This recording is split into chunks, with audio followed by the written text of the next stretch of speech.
Word up. Tax cut. But the tax cuts. Cut taxes. To a tax cut. Those tax cuts. For tax cuts. Tax cuts. Oh, tax cuts. Music to every rich person's ears. But whether you hate them or love them, here's what to expect from next year's tax bracket changes. Well, if you're poor, it looks like you're gonna stay that way. But if you're rich, lucky you! They've increased the maximum income amounts across the board and dropped the percents for every tax bracket except the second highest. Screw the upper middle class, I guess?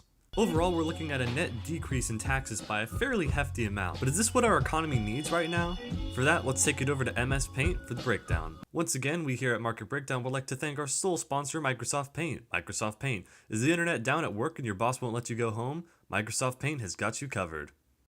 Alright, according to World Bank, we're currently sitting pretty at 19.4 real GDP with a growth rate of 3.5% according to the BEA. Our good friends over at BLS give us an unemployment rate of 3.7%. And finally, the CPI gives us an inflation rate of 2.5%. Alright, cool, but what do these random percentages mean? Well, our target rates for these percentages are 2 to 3% for GDP growth, 4 to 6% for unemployment, and 2% for inflation.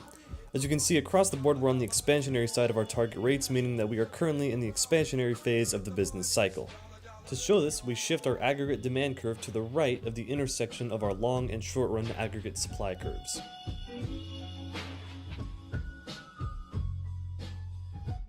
So we're going to cut taxes by $10 billion, which is going to increase consumer spending because mo money, mo problems, and our shifter is net taxes. Speaking of problems, let's look at the multiplier effect. In this case, our MPC is 0.75, so our multiplier is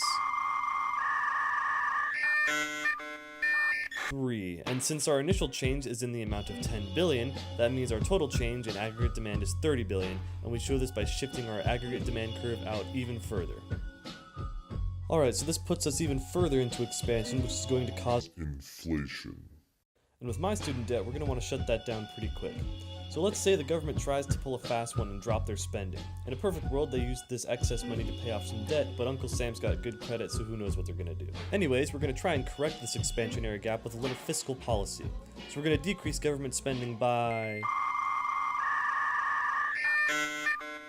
$7.5 billion to give us a $30 billion decrease in aggregate demand, bringing us right on home to our $19.4 trillion.